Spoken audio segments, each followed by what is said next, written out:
as we listen to the sound of footsteps slowly creaking up the stairs. An owl hoots loudly outside. A wolf howls in the distance. A masked maniac delicately severs a young lady's head. We're having a chat about all things that scared the Dickens out of us. It's the Carlisle Cultcinema Club podcast presents What Scared Us. Good evening, ladies and gentlemen. It's me, PD, back with another Carlisle Cultcinema Club presents. And in this episode, we're just having a general chat about what scared us as a kid, as children, still now, to some degree, with some of these wimps that get scared easily. I've got recent scares on mine. Yeah, there you go. Well, relatively recent. So we're missing Daz tonight, but I'm joined by Woff and Clive Tonge. Just Clive will do. Yeah, I know, but I'm just sir. Yeah. As we've mentioned before, Clive directed Mara, so get yourselves on that and watch it, and we'll plug that every episode until you get sick of it. Thank you. You know what I mean? Please don't get sick of it. No. You get like a penny every time someone watches it on Amazon. I think so. Yeah. Cool.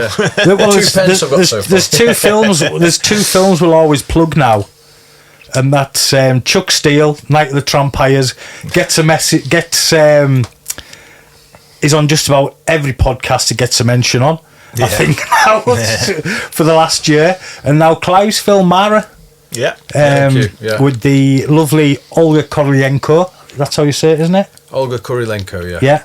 And Craig Conway. Craig Conway. Yeah. And Javier Botet. Big, tall, skinny guy. Yeah, so there you go. Get on it. It's on Amazon and it's on Sky Cinema. So there's no excuses. It's on. You can watch it free on both. Well, unless you've got Sky Cinema, you can't. So anyways, what scared us as kids, or still to now, which I'll be honest, I don't get scared anymore. I've not been scared for a long time. What about jump scares? You must still jump if there's a jump scare. I suppose, jump scares, which I suppose we'll get to. Yeah. That'll probably be the odd thing out. Yeah. But for me, it all started when I was. Obviously, you got them stories in a dark house. There was a dark, you know what I mean? It built up, and they were like from when you were a young kid, and that was a jump scare again right at the end. Oh yeah. But it was when I first started watching horror films on TV, which was for me and Clive, because Clive's old, a bit older than me, but he knows the kind of reference where I'm coming from. It was the old BBC and ITV horror double bills, because we only had three channels. I thought you were going to say, which I was going to agree with, that some of them Christmas ghost stories the BBC had, they were creepy as well. The signalmen and stuff like that. Because you mentioned them, PD, on a podcast with maybe a Christmas one or something. I got and I somehow they've just passed me by. So I spent last Christmas on YouTube and iPlayer, because I still do them, just watching as many as I could. I watched loads. Superb, aren't they? Great actors. Did they scare you? Any chills? Not massively. I'm kind of a bit desensitized, similarly to PD. I think you maybe had to be a kid when they came out. Yeah, but, they were very chilling. I remember that. I enjoyed them though. I watch horror films, and I'm not necessarily scared, but I still love horror films. So I don't need the scares. Well, it started with the Universal Monsters and the Hammer. The Hammer horror films that used to be on and the Amicus and the Tygon and the IPs. Did they actually scare you? I was fascinated by them. I was, but no, I don't think I was scared. Don't forget, I was 1974. I was born, so when I first started watching them, I'll have been a couple of years old. And so they had a more profound effect on you? More profound effect. You know what I mean? My earliest memories of, to be fair, my earliest memories of watching films on the cinema was like King Kong, Jaws 2. They were the first two films I can remember going to see on the cinema. Jaws 2, God. My scary film list. And obviously Jaws Star 1. Wars as well was a big thing as well, Star Wars. But horror film, which would be classed as kind of more on the monster movie thing, Jaws 2 and That's the 70s King Kong, presumably. Yeah, the 76 King Kong. Jessica Lange, was Jessica it? Lange and Jeff Bridges. That was Yeah. Jeff. The For some reason, I great think it's Jeff Chris Bridges. Christopherson. I haven't watched it since I was a kid, and I've always got it in my head it's Chris Christopherson. Do you know something? It's fantastic. Yeah, I remember enjoying it when I was a kid. And there's a but bit I of watched it a long mechanics time. in it, and there's a bit of man in the suit and all that. But it goes back to them, them Universal horrors, and Dracula and the Frankenstein, and Dracula's daughter, which has just had the kind of remake with Abigail. Oh, yeah. That's what it started off as, Dracula's daughter. So which of them scared you? Well, seeing Bela Lugosi for the first time on that staircase and stuff like that. Creepy as, eh? Yeah, and you put that, you know what I mean? Then with Hammer and Dracula, seeing that bit where Christopher Lee snarls at his brides. Yeah. When you first see him kind of flip out because one of them's attacked Jonathan Harker. Yeah, and what I remember, that what did scare me in the Hammer film were when his eyes went red. Yeah, That freaked me out. It was like, that was a bit scary. that's it. And that scene where he's on top of the table and he's bearing down onto Van Helsing, and there's that pure look of the fangs are there, the eyes are red. Yeah. And what I mean? That was like, oh. There was another one. Which Hammer film was it? Where it's really sort of brutal. Where I think it might be some Frankenstein or other, and all the kind of villagers just rip this monster apart, and then you see them holding tubes of inner tubes and lumps of meat, and they literally pulled him apart. And I thought, God, that's gone too far. We need to kind of do. We're in the process of doing a Hammer Dracula.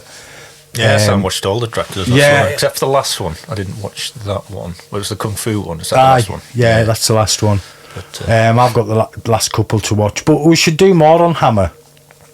yeah. You know what I mean? Because It was the first horror films I watched as well as a kid. well, that's it. And same with the Universal monsters. We've only really I watched the Universal monsters. They weren't really on, because obviously I think I'll have watched Hammer horror films were on BBC late at night on a Friday when I was a kid, and I used to kind of pretend I'd gone to bed, but I'd have the telly on and I'd watch them late on a Friday night. But I don't think Universal was really... Because what year were you born, Woff? 79. Aye, so yeah. So Yeah, they were still on, though, because I can remember going into the late 80s and Channel 4 having, they'd like show all the Invisible Man movies, or they'd show all the Wolfman movies, which there was kind of 4 of. Yeah. And it's also interesting that ours kind of started in black and white, then went to colour. Yeah. Whereas yours started in colour. Yeah. You know what I mean? Because I think once colour hit, for me, black and white lost a bit of scare factor. Yeah. Well, I think the reason why, obviously, I was started on the black and white was that reason. Yeah. You know what I mean? Because my dad wanted to introduce us to horror film because he was a big horror film fan. Yeah. Yeah. So he wanted to introduce us to horror films, and you know what I mean? I got into a bit of a big way. Let's just say that, folks. I suppose actually though, my favourite Hammer horror film, and one that I still think has kind of a weird chill at the end, even though it's got a chilling ending, is The Abominable Snowman. When he sees the Abominable Snowman at the end, and it's not like it's terrifying. It's kind of meant to look a bit human, but there's just kind of a bit chilling then, and that one's black and white. That was black and white. I have to have a look at that. Yeah. Yeah, it's I can't even remember if I've watched that. It's Is a it good Forrest- I feel Forrest- like I have, but I don't remember that scene. It sounds a good scene. Yeah, it is. Yeah, it's a great. We just done it recently, didn't we? For I think I picked it for. I can't remember what I picked it for now. It was what you call them? The Cryptids one. Cryptids, that's it. Cryptids episode Yeah. we did. What's a cryptid? A cryptid is like Loch Ness Monster, Bigfoot, Chupacabra. Like a missing, mysterious creature. A mysterious creature. That's kind of folklore based. And Yeah, it's kind yeah. of like Mothman. Yeah, That was yeah, one of Daz's picks, That I was think, one of wasn't it? Daz's picks, yeah. Bigfoot and all the like. Yeah, so I picked The Legend of... No, what did I pick? I can't remember. Can't remember what I Would picked now. Aliens come in that bracket or No, not? They're no. in different brackets. They're in Aliens. I think Yeah. the Outer idea behind space. them is that they could be real because they're like based in Earth, but there's no evidence that they are, kind of thing. So, and probably most of them aren't, or any of them are. But it's Yeah. So aliens aren't from Earth, so I guess you're just kind of guessing with them. But, Okay. Yeah, true. But yeah, so that was my kind, and the old public information films. Is as that well. like the guy used to stick matchsticks into the plug socket and then, Yeah, then was surprised? but when it was he got always electrocuted? like the Blackwater one with Donald Pleasance. Is he like a dark monk? Yeah. And all his voice is echoing. That's it. That's the one. Yeah, that's the basically one. sort of death, isn't he? Yeah, Looking over, yeah. waiting for your kids. I'll be back. Have you seen this one? I think I've heard somebody's Darkandlonelywater or something like I think that. it's on YouTube. You can Yeah, watch it you can watch them on. YouTube, Yeah, they're fantastic, and do you know the one where? Charlie Says. Well, they were public information Charlie films. Always and ask that. your mummy before Yeah, going out yeah, somewhere. they didn't scare us. We just used to laugh at them and do stuff. Now, you know, Charlie Says, show me some puppies and all that kind of thing, because we were kids, and Yeah, you know, yeah. the whole paedophile thing wasn't. It was quite prolific, to be fair. It was just a bit of a laugh in the 70s. But it was a bit more of a laugh. Do you know what I mean? As kids, we had a laugh about it. You know what I mean? Well, it's about paedophiles pinching kids and all that. But because it's not like today where it's just about every newspaper's got something like that in it. I do remember, things like, you know, such and such neighbour, oh yeah, he's a peeping Tom. Yeah, And you just thought, oh, is he? Is he? That's Do you know it. what I mean? It's like, now it'd be like, what? It's what my auntie said to us. I was talking about it. She was saying it's like a bit, and she's not pro pedo or anything by a long way, but she was saying like it's such a bigger thing now than it was. She said when I was a kid, when I was a little girl, like they'd like you just kind of you'd realise the guys that you needed to stay away from, you just kind of kept out the way kind of thing. And I mean, there was a mush who used to go around Carlisle on a racer, and it seemed that you talked to a lot of different kids, you know, from different areas, and this guy went round different areas, and they always had different bikes and spoke to kids, or just used to watch you on your bike. You know what I mean? And it turned out he was a nonchalant, but we didn't get the do you know what I mean? We didn't get that kind of. Yeah, it wasn't a big thing in the media, No. and it was, a lot of it was covered up, like Jimmy Savile. I mean, so many people knew about Jimmy Savile and stuff as well, like, and he was. But public information films, they were one that definitely, some of them freaked you out a little bit, because they weren't, you know what I mean? They weren't. As kids, they were dark, weren't they? Yeah, They'd scare you off things like. Do you know the one like the electricity one? I was literally about with a frisbee. Yeah. I was literally about to say that. I think they were sort of so. They were just because they were for kids. They were placed in the normal evening. Yeah. So, but they were way darker than anything else kids had probably seen. It was like, what? Yeah, that's it. And that everlasting opinion. I mean, I still won't climb up a pylon and start touching the wires. No, that's it. It works. Even if Jess went, there's a bird came down, pinched your wedding ring, and it's up on that pylon. What's we've lost it. Yeah. No. Jess, it's gone. Sorry, love, we've lost it. Even if there was a frisbee up there, you're not getting me up that pylon. Exactly. You know what I mean? Billy! Fantastic. But yeah, they were the kind of, and then Dawn of the Dead. Oh yeah, which was the first VHS I saw, which I've talked about, but seeing that for the first time and them zombies was ripping that people's. Was that your first proper gory film? That was my first proper gory film and the first videotape I ever seen. And it kind of, again, that's why it's one of my favourite films of all was time. Was it like if a not my punch in the favourite. face kind of to what you'd been seeing up till then? Completely from Hammer and Universal and all the stuff that was on telly that you'd see to, it got to, was it 82, 81, 82-ish, I think, when whenever Dawn of the Dead had first got its release on VHS, that's when my dad got, because he'd heard it had got released, so he got a video player. Yeah. And I think his first one he actually rented from Radio Rentals, but when I seen it, you know, and the head exploding. Well, before that, it was the trailers on the start. Yeah. Night of the Living Dead trailer. When you get that reveal of the headline on top of the landing. Remind me. there's you just see it kind of on its side, the eyes. It's all been chewed and all that, and it's just a head. Right. And there's a little bit of reveal in the trailer. Yeah. And that got us. Trailer for Rabid. Yeah. Because these were all on the start of Dawn of the Dead. Okay. Yeah. Shivers. I think The Brood was on there. I can't remember. It was that set of trailers that was on the start of Dawn of the Dead. They kind of, you know what I mean? Got you in the mood. Scared us a little bit. Then Dawn of the Dead started, and that, you know, that first you got, you know, the head exploding. Is that all the police raid The bit? police raid at the start, you know, and the when you seen that, one of the things that did get us was when you seen that woman get bitten off her husband. Yeah. Out of her shoulder. Yeah, because that was one of the first gore bits you see in the film. Yeah. Yeah, that's shockingly real, wasn't it? That. It is. It does look shocking because it was Tom Savini doing the effects, and you know we all know the history of that man. Fantastic, but yeah, and then obviously going through it and the scene under the basement. Yeah. Do you know what I mean? Helicopter head chopped. All of that because it was tension. And it was seeing if the friends and the characters you've got invested slowly turning, isn't it? Yeah, that's losing it. their humanity. Yeah, because that's what it's all about. Because it was like when they changed, you're like, no. You know? Yeah, yeah. Especially when Roger goes.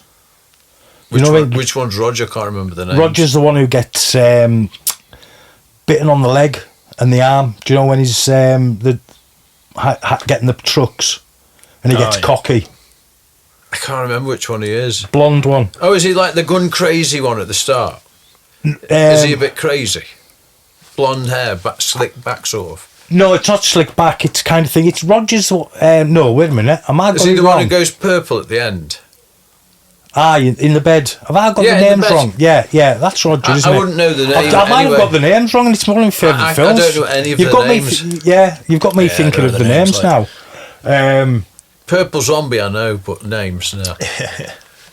Aye, Flyboy and all that. But yeah, and seeing that as it progressed, you know what I mean? That was, and then everything, and then obviously that was it. Then I was hooked to VHS, and I was still watching horror on TV as much as I could. The old stuff I loved, But everything changed, didn't it? but everything changed. But I still, because I became a horror fan and I'd loved them films as a kid, and I still love them now, and I still watch them now. You know what I mean? It's like watching the evolution of horror. You know, Course it is. we're in a new world of horror now. And that's why I think kind of our generation got to see that more than any other generation. So while we're on that topic, can I call one of my films Of on course there? you can. Because I think this one, you know, scared me when I first saw it for kind of the same reasons that you were talking about. New things, slap in the face. Texas Chainsaw Massacre. Completely. Yeah, when I first saw that, it was dark to me. That guy spasming on the, you know, he cracks him with the hammer and then his body spasms. It's like, whoa, this is so disturbing. You know But there's what I mean? no, there's like little to no blood. It's a lot of intonation, isn't it? Yeah, it is. Yeah, and that Sound cracking noise. It was like, shit, man, that's so real. Yeah, yeah. And just like when they take that hitchhiker guy on board in the van, and it's like so tense because he's clearly out of his mind, and you just think, I don't know what the fuck's going to happen next in this film. I'm really on edge here, you know. Yeah. This is like genuine. Are these real lunatics in the film? But now, you know, now everything's been done that much. Yeah. Nothing's new. It's hard for somebody to come up with a new horror film that's going to scare folk. Yeah. Because, But they're doing it. I believe they're doing it. well, Oh yeah, it's. I mean, I think kids. I think we were desensitized to a lot because I think the classification wasn't. I mean, it was there when I was a kid, but I was still watching stuff I shouldn't have watched. But now you always hear parents being very, very cautious about. Oh, would you think? Do you think Gremlins is too scary for my kid and stuff? And because I grew up on one of my big things, which I will mention, is The Thing, because I watched that when I was in infants at school. I was traumatizing. I was like, yeah, and I didn't get all the way through it. I got to the bit with the dog.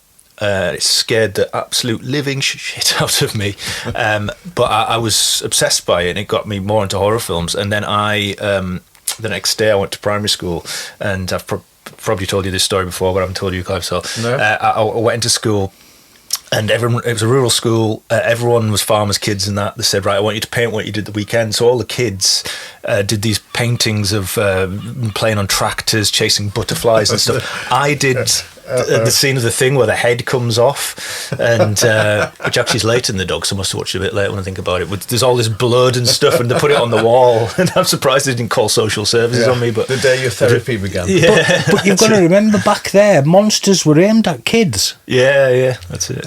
That must have been 18, The Thing, was it? It is. Yeah. It was on the telly.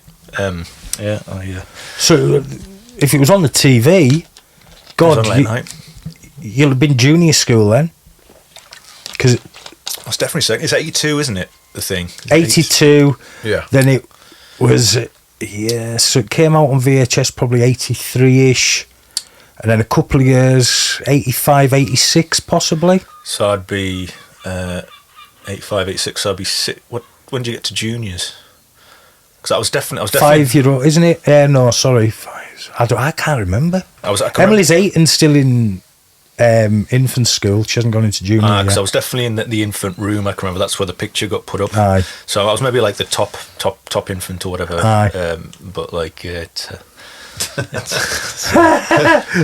day he lost all his friends. the thing is, after that though, I kind of and it was cut for TV, and the language was cut. It would have been, I'm sure. The thing was, I watched that, and then I got a bit of a taste for it. I wouldn't watch that again until I was about 15. But I watched Nightmare on Elm Street, Aliens. I had a mate who was a year older than me that used to get his parents just let them buy them on. But you used to send out Jeeves. Yeah, to the Brampton video shop. Yeah, that's it. Jeeves, get me the most goriest horror film, and he'd come back with Thomas the Tank for you. Yeah. And he was 15 at the time. But then, so I'd watch all these. So I was watching 18s, lots of 18s, and they weren't really scaring me anymore. The Thing scared me, but Aliens didn't scare me. Nightmare on Elm Street didn't scare me. But I watched The Storyteller. You're a storyteller, which was a John Hurt thing in the Channel 4, and it was fantastic. I watched them again recently. It's still brilliant. Did you watch them? No, it was a TV series. It was a Jim Henson. My cousin TV worked on them, and John Hurt played this. Vague memory. Oh, go on. It was based on old folklore stories from I think Eastern Europe, grim and fairy stuff. tales and stuff like that. Yeah, and lots of creature effects. Puppets or a lot of it. Puppets, but it was done in a very chilling way, and that scared me far more than Nightmare on Elm Street. Really, there was one bit. It was the Hedgehog Prince, which has actually been done on Witcher series because it's covered in that. And there's a bit where he's a hedgehog and he marries this princess because and she doesn't want to marry him, but she has to. But someone tells her that every night he turns into a man, he sheds his spikes, and someone told her if she throws them on the fire, then he'll turn into a man. All the time, so she does it one night, and he comes, he screams, and I can just be absolutely terrified by that. Nightmare on Elm Street, no, but Storyteller, which was on at 4 in the afternoon. Well, Sundays, wasn't it? Yeah, Sunday. Sundays on Channel 4. Yeah, it's funny. Maybe a lot of this is context as well. The context in which you saw it, kind of thing. Yeah, the age and the time, and I think that's a lot of it as well. You're not prepared, maybe. Yeah, we kind of got to see the evolution of horror. Yeah. You know what I mean? And then it... Yeah. But then having said that, it's always evolved long before us, hasn't it? Well, of course, but we got to see, the black and white stuff, the early stuff. Yeah. Right the way through, the 50s, the 60s, because it was all on TV. So just imagine if we were way back to whatever year and Nosferatu just came. It's like, Jesus, we'd be talking about that now, wouldn't we? Yeah. That would be traumatising. Of course it would. Nosferatu, the original. I can remember seeing that. I also love the way you pronounce it. Nosferatu. Yeah. That was Cumbrian way of saying Nosferatu. Nosferatu. They're making a remake of that now. Robert Eggers. So that should be and interesting. it's got Bill Skarsgård Skarsgård in it, hasn't it? Yeah, I like the Skarsgård brothers. So, hey, Both have of you them are seen really they've good. changed some of the Crow trailers changed? He hasn't got as many tattoos all over his face. You told me because we watched it. We'd together all at the watched it cinema together. the other day, And when you first seen it online, when it first came on, his face was covered in tattoos. He looked like the Joker. Right. Yeah. Do you know the Suicide Squad Joker? What's his face? David Ayers. Jared Leto. His Joker, with all the tattoos on his face. Yeah. He's still got a couple, Yeah. but you know what I mean. It just kind of. It's had a lot of criticism. I love the original, and when I first started watching, I was like, "What the fuck is this?" And I was like, "Hold on, if I just remove the original from my mind altogether and just watch this as a trailer on its own," and I enjoyed it a lot more that way, rather than comparing it to the original, because it's clearly just trying to do its own thing, trying to just. Well, that's going to be a podcast we're going to do, isn't it? Good remakes versus bad remakes. Yes, yeah, I think I've that'd not be a really seen good one. The Crow, actually, the Have you original. not? Oh, it's brilliant. The The Crow. original, but whether or not you enjoy it now. Yeah. I've rewatched Because- it recently and thought. Yeah, it well, I was- did myself and still enjoyed it, but I was never. But I think, as I said before, I was never a massive fan of The Crow. Yeah, I enjoyed it. Is it a superhero? Yeah, kind of. yeah. What powers then, dare I ask? Well, he's dead, so he comes back for revenge, really, doesn't he? And he can not die. Yeah, Basically. He can't die. He's immortal. is Yeah. yeah. I suppose that would be his power. Yeah, that's his power. He can like jump off big buildings and not die and stuff like that. he? Right. Yeah. And it was a sadly, what's it Brandon called? Lee. Brandon Lee. Yeah. So Who's- I know yeah. about all that. Yeah. Yeah. Which was sad. And his yeah. career, that would have made him. Yeah. He was coming up nicely. He'd made some decent films, Yeah. big Showdown in Little Tokyo and stuff like that. But that would have really. Oh yeah, yeah, it was massive. Yeah. I can remember going to Halloween once at the Wheel, and there was about 7 crows. I could imagine And it. The thing was, it was like some of them had put so much more effort in than others, so you just felt really bad for the ones that just put like a black jumper on and kind of like had a bit of crap makeup on, standing next to this guy that's just done it absolutely perfect. Yeah, he's got the hair, he's got the makeup, he's got the crow on his shoulder and everything. You know what I mean? Because there's a guy called Johnny the Goth that we used to know that used to go to the Wheel, and he ended up I think he's got into like making stuff for films and stuff, and he made his own Iron Man costume after the first Iron Man. So he was one of the ones there, and he made a bloody good crow outfit. Aye. Like he's certainly had an eye for it. Like cosplay, I suppose, would be the equivalent now. Mark Dacascos played him on the TV show, and there was, folk are forgetting there was 3 or 4 sequels. I think I watched the first one, but Do you know something? They're all worth watching, but they do get steadily worse. yeah, But they've all got decent actors in that went on to do a lot bigger things, yeah. or some that had done big things and were kind of On the way down. on the way down as Yeah. well. Yeah, But they are worth watching. They're not great. yeah. You know what I mean? One's got one's a lassie, isn't it? And was it Kirsten Dunst or someone like that? Oh right, okay. Like playing Playing a female crow. Wicked Prayer. Aye. David Boreanaz is in that one as well. And right. the young boy from Terminator 2. Oh, Eddie Furlong. Eddie Furlong, that's it. But yeah, so... Yeah, I suppose we were saying... We've had a few kind of slap in your face film. We've all done a kind of slap in the face. Yeah. haven't we? by the time I got to see... Hard-hitting, By the time I'd got to see Evil Dead, which was, scary as fuck. Yeah, that scared me actually when I watched that. Yeah, that would be on my list as a slap in the face. Things are different now. Yeah, that was definitely... Things have changed. Just that insane pace Yeah. of it, and the way I'd not seen evil demons sort of showed like No. that in that like gross way. And the lo-fi effect suited it. Yeah, and the voice and the head tilt. Yeah, you know what I mean? Gonna get you. Yeah. Made some good ideas, Raimi. Like They're all at horror, For the Love of Horror in Manchester.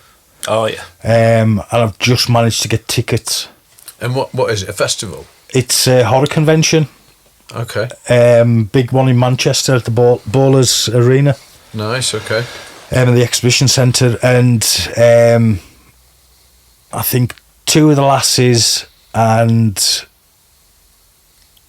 guy who plays Scotty, Hal Dietrich. They're going to be there, so I'm going to get my VHS signed Nice. off them Yeah, three. sounds good. And I've got a diamond pass for the Sunday and just a normal pass for the Saturday, Yeah. because I couldn't get a diamond pass, it all sold out. Yeah. But I was lucky I got one for the Sunday. I think you'll have a ball there. Yeah, well, I've got Cully's going down with us, Yeah. because it's my 50th. Oh, no, yeah, okay. yeah. Week before, the Dawn of the Dead screening is my 50th. Yeah. And then this is me going away. So I'm saving up for it now at the moment. Right. Nice. Saving five. If I get any fivers, I sit put them to one I do side. that, you know. Yeah. So, I can't spend a fiver anymore. but yeah, so I'm looking forward to that. There's a few folk I want to meet, and I'm going to take me little handheld recorder with us, Yeah. Yeah. and I'm going to get them to. You're listening to the Carlisle Cultcinema. Oh, yeah, nice one. Good Presents. thinking, yeah. Yeah. You know what I mean? Get some good selfies as well, eh? Yeah, that's it. Yeah. That's it. You know what I mean? Who's going to refuse a man in a wheelchair? Yeah. Yeah. Superpower. Yeah. That's it. That is it. When you become stuck in a wheelchair, it does become your superpower. Yeah. You know, to a degree. Yeah. So I'm looking forward to that. But yeah, Evil Dead was certainly. Yeah. No, it didn't scare me. I've got to. No, it didn't. Oh, No. my God, okay.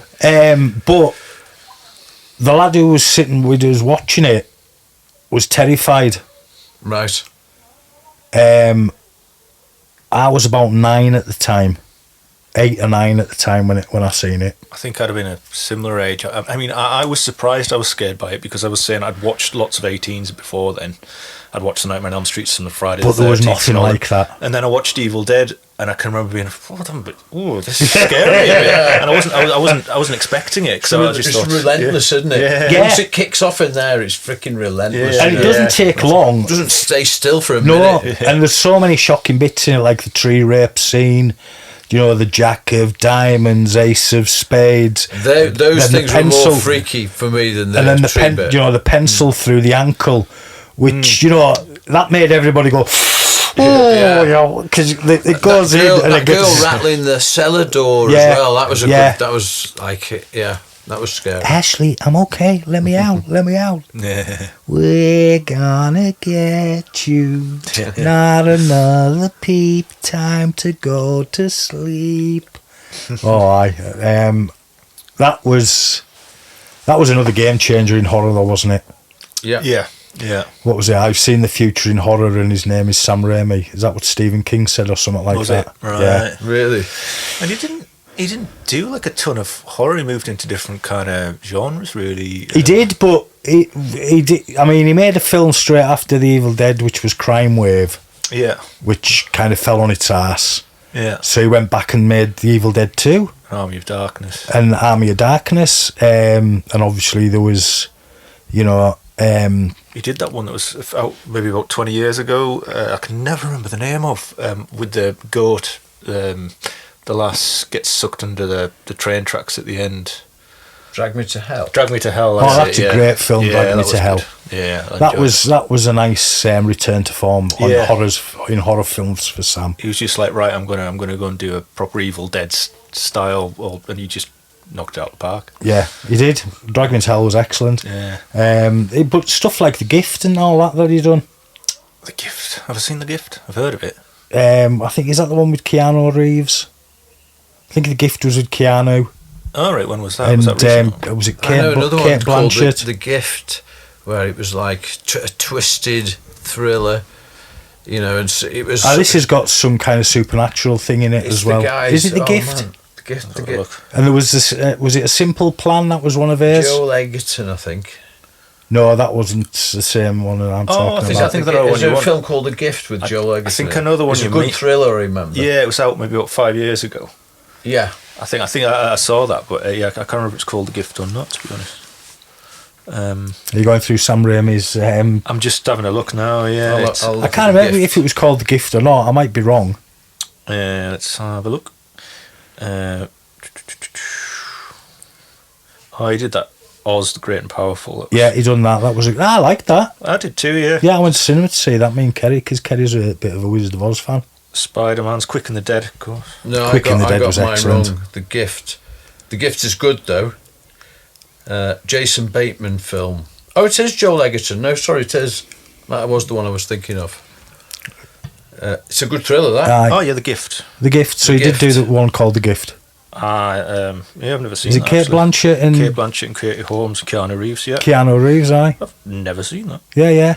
It's a bit of a supernaturally one from memory. I've only watched it once. I've got to say. Fortune teller with extrasensory perception That's is asked it. to help find a young woman who's mysteriously disappeared. Yeah, I think Keanu plays a serial killer. Okay, might add that to my watch list. What I did- a Simple Plan as well, I think he done, which has got what's his face? Used to be married to Angelina Jolie. The what? Oh, Billy Bob Thornton. Ah, right, yeah. Him in it, and is it Bridget Fonda? It's about they find money in a plane or something like that. Right. Oh, yeah. Simple Plan. That's good as well. I'm sure Right. that's a Sam Raimi film. But It is, yeah, I was the in Evil Dead was a kick in the face horror Yeah. film Yeah. when it came out. And Clive's right, it was another film that kind of changed the face. That was one of those that definitely changed horror. And it's a really like some of these other ones we've discussed. It really does have that punk ethic of like, Yeah. got no money, no film school, whatever. It's a Yeah. bunch of mates who scrabble That's some it. money together. That's it. It Guerrilla looks rough filmmaking, and isn't it? That's what revy. they call Yeah. it. It was Sorry? the first time guerrilla filmmaking. Yeah, was guerrilla used as filmmaking, a name. And it's got an energy, hasn't it? It has. That was the new thing. It was like the relentless energy. And for me, you know what I mean, I preferred it to Evil Dead 2, even though, I mean, Evil Dead 2 is a requel. Yeah, The first half is, isn't it? And then it changes. I much less prefer anything after the first one. Yeah, It was but- a drop off for me. Oh, but- really? Oh, no, Yeah, no. Evil Dead 2 for me. Evil Dead 2 didn't scare me at all, but I do prefer it as a film. But then it's just got a little bit more polish to it, and as you know me, I like films that have a little bit more polish to them. But not to say I don't like Evil Dead, but Evil 2 is It's the one funny for me. because I think that's why I didn't like it as much. Because you like the polish. Didn't like the polish, yeah. Yeah, that's fair enough. But there was a lot of There was those. definitely more slapsticky comedy in that. There's more comedy in The it. more basket comedy. case, there was another one. Did that have a comedy tone to it? Yeah, not really, but there was a couple of, you know what I mean, watching The Basket, my kid brother. Yeah, I You watched know that what when I I was a mean? kid. I can't remember much about it. But that was like guerrilla filmmaking, punk rock filmmaking. Oh, was that what it was? Yeah. Yeah. And it found an audience. We've all heard of it. Oh, It's yeah. done all right, you know. Yeah. Did you ever see Deadly Spawn? I remember the cover It for was an it. alien invasion No, I can't say I haven't that one. done on a Is low it like budget. is it like a spore with massive teeth all Yeah, around it? yeah. On the And cover, the kind of little ones are like crawling sperms with Right. teeth. Right, But it was low budget, but really well, you know what I mean? Really gory, and again, Yeah. some great frights in it, some great gore in it. yeah. But I mean, the original Friday the 13th, you know, that's got very some low great budget. scares in it. There's loads of jump scares. We're talking jump scares. Yeah. You know what I mean? The slasher films were heavy on the jump scares as well. I think that, jump scares have been around for so long. Well, jump scares had been around since the silence. Yeah. I Do mean, they not annoy you the more you Well, they do what them? Sometimes, because you can see when a jump scare's been shoehorned into a film. It's can just there to get you to go, oh, being horror film aficionados, I think we can see it a mile off. But you can see one coming and sometimes. and quite often they'll toy with you because they know that you can see it coming as well. With the music drops and stuff, and then nothing happens, and then it's. But Then a couple of seconds later it happens, get you know what I Yeah, mean? you Like, read it, can't you? it's yeah, you can read but it like a book sometimes. For me, even though they've been around for ages, I really liked it when James Wan kind of came, when he did Insidious, and he changed jump scare. He went, right, I'm just gonna have jump scare all the way through, and I'm just gonna do it. And it has a kind of an old fashioned feel to Insidious as well, but he just does one after the other, and some of them just like really just get me. There's a bit in that film where there's like a guy standing behind a cot, and you don't see him, and then suddenly he just kind of he moves slightly, and you go, fuck, he was there all along. and like I think James Wan's like a absolute perfectionists when it comes to jump scares. Not that I think they are a bit of an easy scare. If you do it well, I still enjoy them in places. Yeah, they're definitely if they're earned, aren't they? They need to be earned properly nowadays. Pigeon out of a cupboard, you know what I mean. Which seems to be or a cat. Yeah, there's a bird. There's the birds and the cats is the usual one, or some kind of animal. You know, whether it be if it's America, it'll maybe be a raccoon or something like that. So I wonder what a good jump scare would be that you can remember. Like what would you consider a good jump scare? One that jumped you. Salem's Lot, when you first seen Barlow. Is that the master when he comes up? Yeah, that's Barlow, the master. Oh yeah, that's that baldy thing. Yeah. And that was another film because I've seen that properly scary. Actually, I've seen that on TV because that was shown on, and it'll have been shown about when it was aired in the States as well. Do you mean the bit when he comes in the kitchen? Well, there was that scene as well, but there's a scene before it where he just kind of, I think he pops up in front of one of the kids. Not in the jail. Oh yes, I know what you mean. Yeah. I mean, there's a lot of stuff in that Finn Salem's Lot, the Tobe Hoops Salem's Lot, which freaks out. Kids at the windows. Yeah. You know what I mean? Famous one. The Master. Yeah. And also Jeffrey Lewis sitting in that rocking chair. Yeah. Teacher, and all that. But that was good because that was really earned. Him in that rocking chair. I loved his character. They were great characters.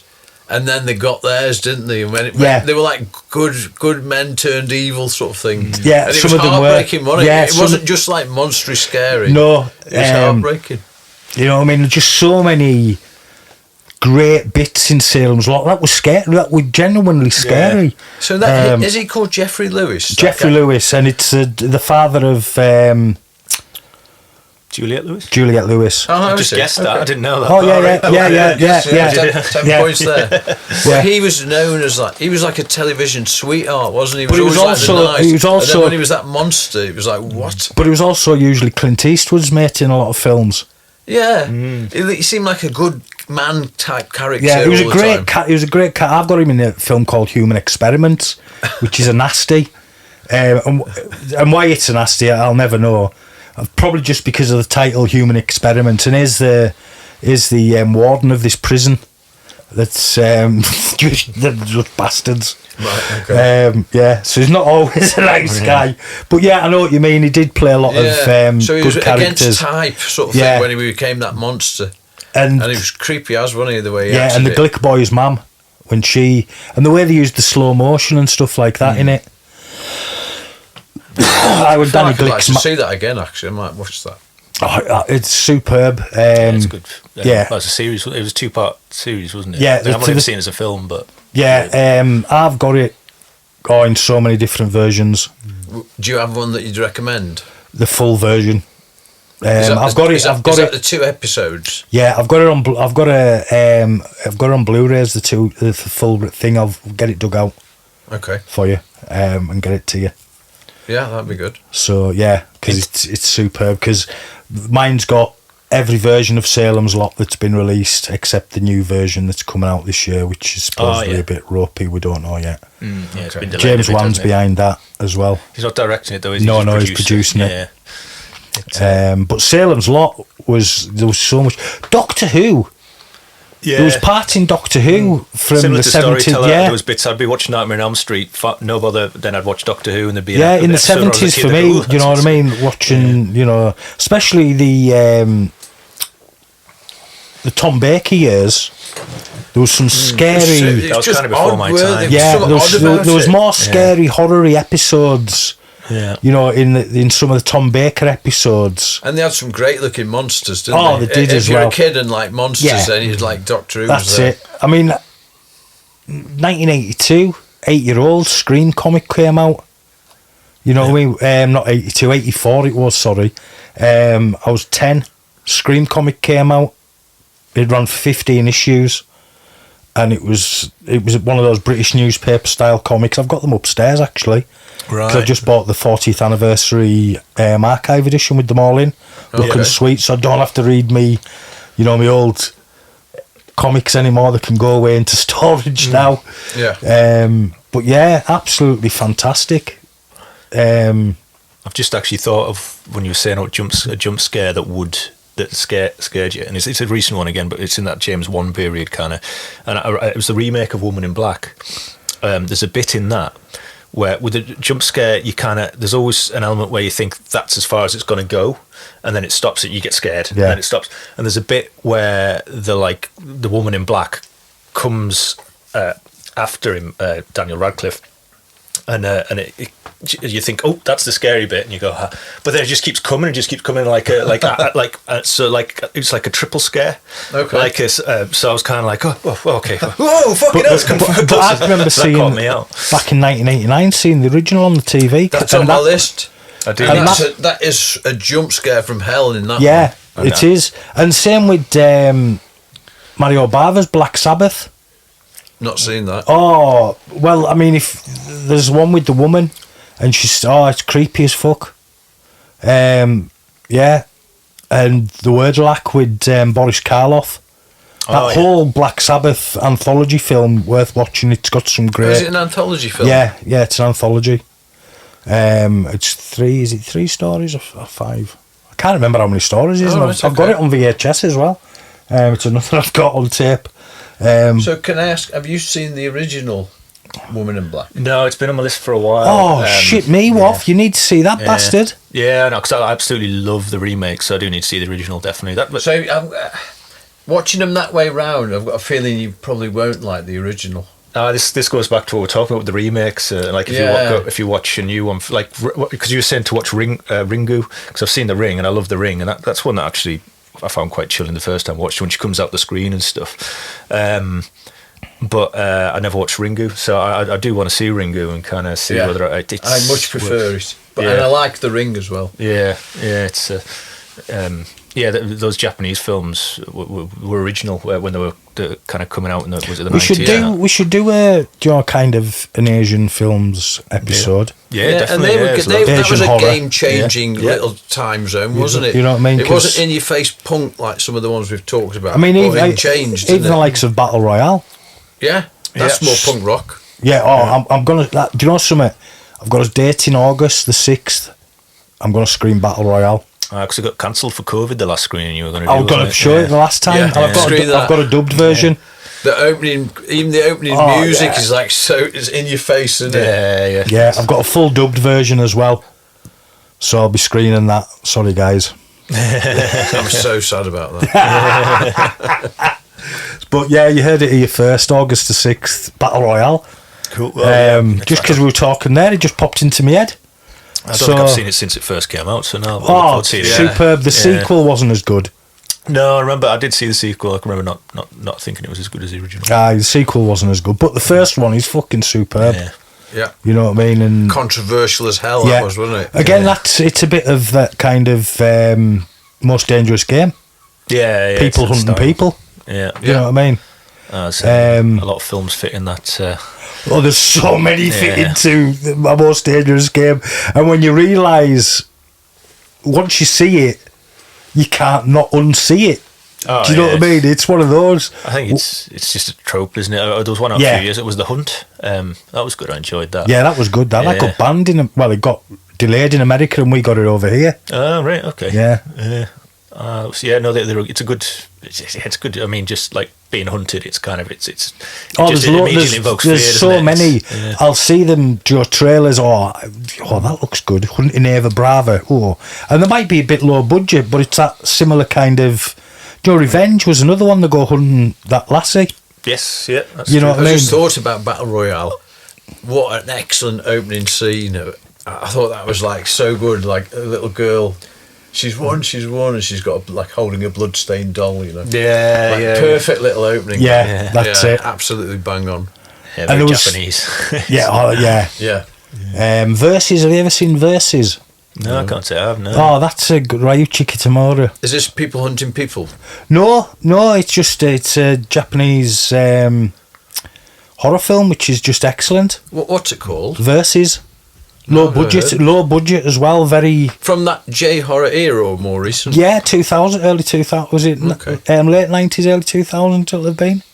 Yeah. Versus superb, absolutely superb film. I've got it, so I can lend you it if you've not seen it. Yeah, Ringu. Oh, scared yeah, me Ringu at the was cinema. yeah. Because again, I'd not seen anything like that. Well, we hadn't. Creepy as hell, you know. And the Juon, the Grudge, the Grudge, you know what I mean. But then they just after the success of the Ring, that was it then, wasn't it? It was let's remake all these Japanese horror films, and some were all right, like the Ring. Yeah. The first the Ring was superb. After that, it just diluted it. You know what I mean? I can't remember the story. I think I watched the second one in New Zealand, actually. The second Western version. Version, yeah. I think I enjoyed it. I can't remember the storyline. It was a bit lacklustre compared to the first, wasn't it? Yeah. And then they all did become very kind of lacklustre.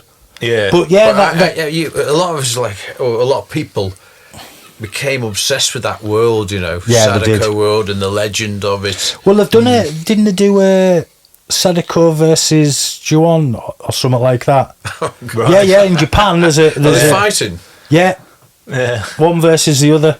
Right. It's the Rings versus someone else. Yeah, and that's in Japan. Jump the shark. Oh, completely. Yeah. Do you know where that first come from? Jump the shark. It's Fonzie, innit? That's it.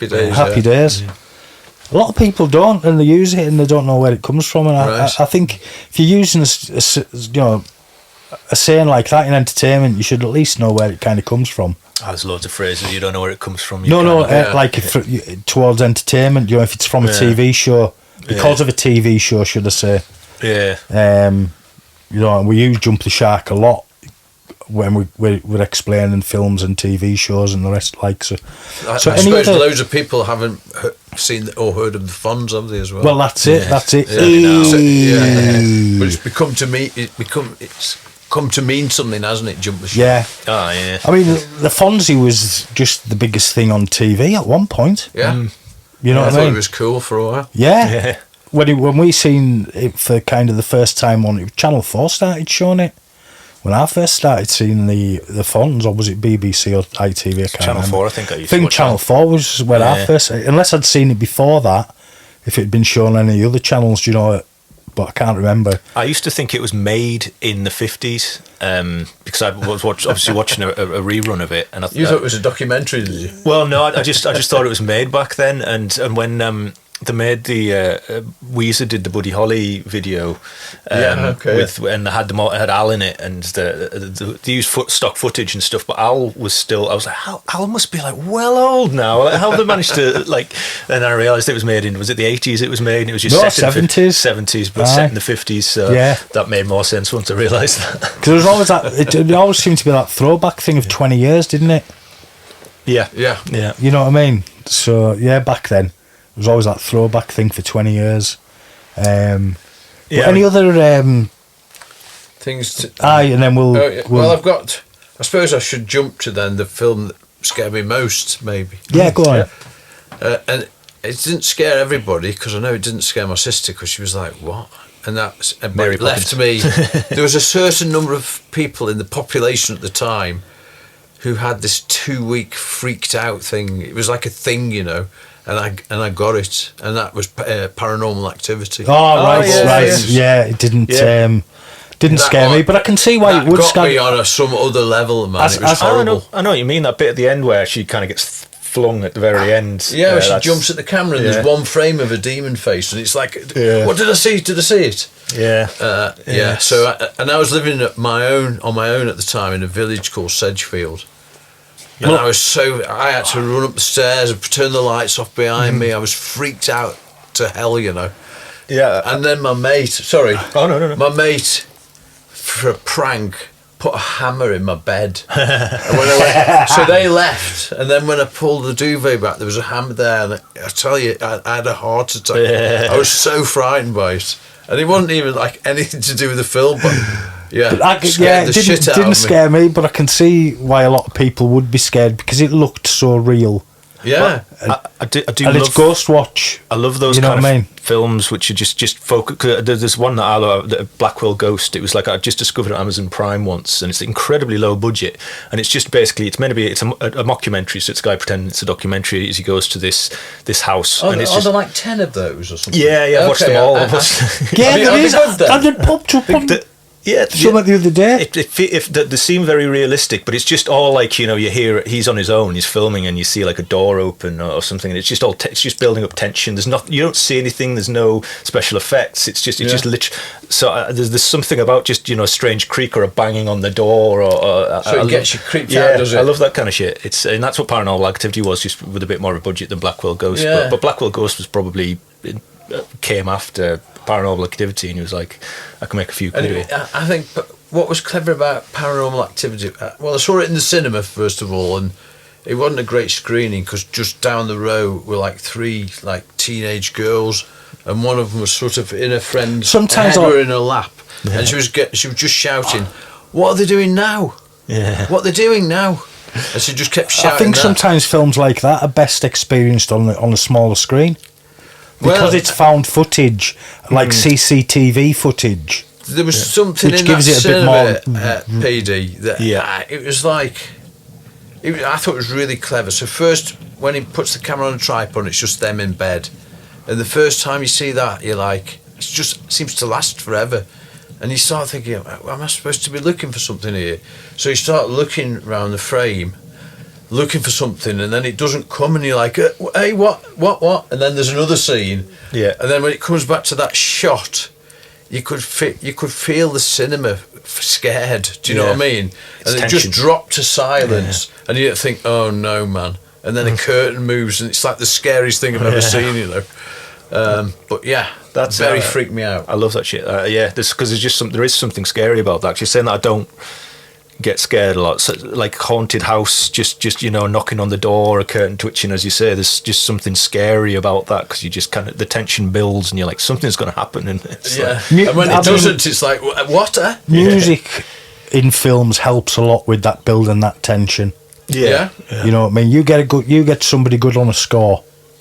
Well, And, it's funny you say that because in Paranormal Activity, there isn't There any isn't score. a score. Yeah, same with No. Blackwell But Ghost. when Actually, it goes as well. when it goes to those, when the demon's there, on the cinema, it was a very clear low rumble in them shots, and that kind of put you on edge as well. It was like in them scary shots, So there was a bit of sound. So yeah, it's a bit of sound design. In Sound there. design it does help to be subliminal level, Yeah, that's it. So I think we've kind of thinged the garment of old school to new school. Yeah. And as a bunch of, as we say, as Woff says, horror aficionados, being quite posh there, you know what I mean? I just call myself someone who likes horror films. But yeah, as lads who like horror and we know all the tropes, it does get harder and harder to scare us. And I learned them tropes early on. And you do learn them tropes from your Universals, your Hammers. But no, have you? I know we're going to wrap up, so I'm opening another branch here. But modern horror, none of that scares anybody. Not really. I can't think of. Not for me, anyways. It depends when you define more horror. Because as I say, like Woman in Black, I did find that, and James Wan, the jump scares in those certainly scare me. Paranormal Activity, I suppose. What about Post One? There's a lot of horror that I like. I'm certainly more of a fan of modern horror than PD is, but I wouldn't say I've been genuinely scared by any in a while. It Follows? That didn't scare you? No, not really. Oh man, that's scared. I found that scary. That opening scene again, And no, I mean, reminded me of The Entity. Yeah, okay. No. So again, I'd seen it. It Follows again was one of those where, because I'd seen No, I'm not having that. Disallowed. Because my favourite recent horror film's an Argentinian film called When Evil Lurks. Yeah, great film. Have you seen it? Good film. Yeah. I wouldn't say it scared me, But there was a few. But bits there's in the a building of dread. Yeah, and that's kind of what. Yeah, like the bit with the little girl and the dog. You're like, oh, I know what's going to happen here. You could see that coming. You could just see it coming. And then when the dog gets there, it rags around that room. And actually, previous film Terrified did have a couple of moments in that kind of scared me. Damien Rugner, the director. So that was a recent horror film that I would say does have. That's like Splatterfest type thing, isn't it? No, not really. No, it's more of a kind of haunted. I'm thinking Terrifier. Oh, Terrifier. Terrified. Yeah. Oh no! What a load of shite! What is Terrified. Terrifier. That. Is it? I've never seen the clown. Yeah. I don't. I've seen it. It's just torture porn. Yeah, basically. It started off life in an anthology. Yes. And then there's been, and I think he's in another anthology as well. And there's Terrifier 3 coming, and I don't get it. I just think I've seen it all before. Yeah. And it's just, you know what I mean? It's just bored me. Yeah, I wasn't. I think I got about halfway through the first one, then I kind of knocked it off. I watched the anthology and then put the first one. I was like you, Woff. Yeah. And then they made the second one like 3 hours long. Who needs a fucking 3 hour long horror film? Yeah. Fucking, oh, sorry, Midsummer. That's fucking, there we go. That's 2.5 hours of pure joy, unadulterated joy and happiness. Well, not happiness, mate. Yeah, Midsummer's got no joy. No joy, because they're all poor-faced. Yeah, it's a brilliant film. They're all poor-faced. There's not one person smiles in that film, I don't think. All set in glorious sunshine, though, so that's quite an interesting. In the daytime, yeah. It's. But there's been quite a few slasher films that have been set in the daytime. So you know what I mean. It's darkness is generally it's a proper horror film trope, isn't it? Yeah, and I think it's a sort of depends what time it comes out. You know, we've just had a big period of dark films, so a light one feels like this is something new. Do you know what I mean? Yeah, and I think I liked Hereditary as well as a modern thing. Yeah, I loved Hereditary. Yeah, but you're going to talk about Terrified. Yeah, that's Damien Rugner's previous film to When Evil Lurks. Oh, is that his previous film? Right. Yeah, it's set in a city and like basically something weird's going on in a house next door, and this kid dies and they bury him, and then his body ends up in the kitchen. I've seen this, like charcoal body sort of, almost just like about blackened, and you're not quite sure if he's moving or not. They're like, did he just move? And then they all go into the house and really weird shit starts to happen, and it's a bit, I don't know what to compare it to, but there's a couple, and the bit at the end where the woman comes out and her head's like hanging down and she's just charging at the car with her head's hanging down there. That was quite intense. I found that quite chilling in place. Damien Rugner's probably one of my favourite directors. Probably foreign horror. Yes, could be a whole topic we could do. I'd love to. There's something about like them Japanese ones that it was like a different culture. So this makes it all the more mysterious and weird. Well, that's it. Yeah. Foreign horror. That would be a good podcast. I'd be well up to Talk to Her. That was one I liked recently. I just wanted to get that. I've heard. Oh, the Australian one. The hand thing. Yes. Yeah, no, I did. Yeah, I enjoyed that. Yeah, it was good. Yeah. I've not watched it yet, so I can't comment really. I've got it. It was my film of the year. All right. I really enjoyed it. Yeah, it was good. But are we all happy with everything? I think so. Yeah. Well, it's been a nice short one to this Thursday night, Wednesday night even, sorry. So we'll call it a day. So that's been a cracking podcast. I've enjoyed the conversation. Yeah. Makes a change not having to do loads of prep work. Yeah. And we threw this together at the last minute, so it's been good crack. But yeah, we'll get off. That's been Woff. See you later. That's been Clive. See you later. I've been PD. This has been the Carlisle Cult Cinema Cast Club Presents.